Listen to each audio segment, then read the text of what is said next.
c'est tellement important de les préserver, ces abeilles, et de leur offrir, comme un petit peu autrefois ça se passait, on va dire presque chaque famille avait sa ruche au fond du jardin. Maintenant c'est quelque chose qui n'existe plus tellement. Et moi je trouve ça bien en fait de leur proposer des endroits finalement où on les laisse un petit peu tranquilles, où on les laisse faire leur travail sans les déranger. Et puis des ruches qui sont assez simples finalement, c'est des ruches qui sont assez simples de fabrication. Il n'y a pas de cadre à l'intérieur. Oui. On voit toujours les apiculteurs sortir des cadres, des ruches. Dans ces ruches-là, il n'y a pas de cadre, donc c'est beaucoup plus simple en fait finalement à construire. On vient ensuite chez vous apprendre la gestion, on va dire, la gestion, Oui, je ne sais pas si voilà. le terme est juste, On va dire la vie de la colonie, déjà bien savoir comment ça se passe dans une ruche, comment ça fonctionne, la reine, les ouvrières, les mâles, etc. qu'il y a dans la ruche. Et puis savoir les petites opérations qu'on a à faire dans l'année, comme par exemple rajouter les éléments au fur et à mesure et surveiller que tout aille bien. Donc ça c'est quelque chose que j'apprends aux stagiaires qui viennent, oui. D'accord. Et alors comment on fait quand on a une ruche, on va dire entre guillemets, voilà, je veux débuter chez moi, ok c'est bien j'ai une ruche, mais comment les abeilles vont venir dans cette ruche? En fait, en période d'essaimage, donc c'est des moments où on peut trouver des essaims en fait dans la nature. Moi, des personnes m'appellent en fait quand ils sont embêtés parce qu'il y a un essaim qui est arrivé chez eux, qui s'est posé dans leur maison. On est bien d'accord, c'est pas le but, on met pas une ruche dans le jardin, comme ça les abeilles viennent dedans, ça marche pas comme ça. Ça peut marcher comme ça, ah bon ouais, ça peut. Ça peut. Ça peut. On peut mettre une ruche, la préparer bien comme il faut, lui mettre un petit peu la frotter par exemple avec de la mélisse à l'intérieur, parce que c'est une plante que les abeilles aiment beaucoup, donc ça donne une bonne odeur à la ruche.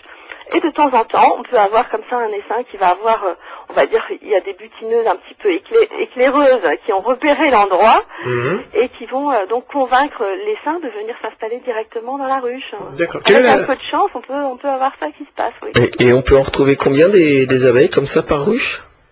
Ah, vous voulez savoir le nombre d'abeilles qu'il y a dans une ruche? Oui, à peu près.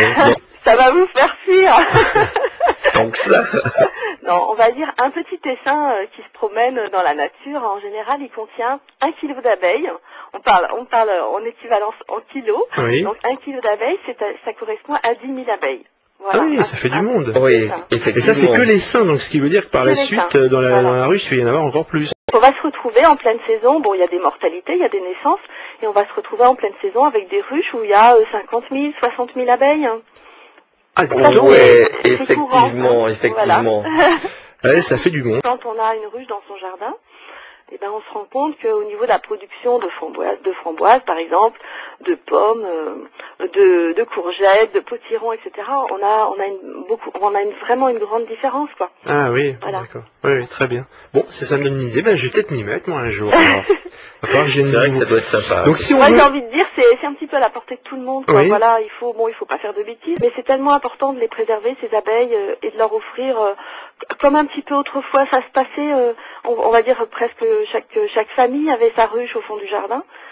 Maintenant, c'est quelque chose qui n'existe plus tellement. Les abeilles sont regroupées par centaines dans des ruchers industriels, et moi je trouve ça bien en fait de leur proposer des endroits finalement où on les laisse un petit peu tranquilles, où on les laisse faire leur travail sans les déranger. À Saint-Aubin-Châteauneuf, à côté d'Auxerre, dans la Puisaye, là, des coins encore de campagne un petit peu préservés. Pas très loin de Guédelon en fait. Pas très loin de Guédelon. Une vingtaine de kilomètres de Guédelon. Voilà, donc on peut se faire une petite sortie là-haut en famille.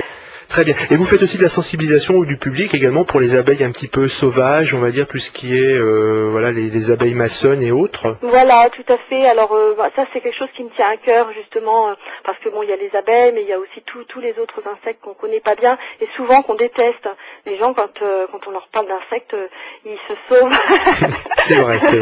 Voilà, et donc c'est important en fait de pouvoir parler de leur rôle, de leur utilité auprès des enfants et auprès des adultes aussi.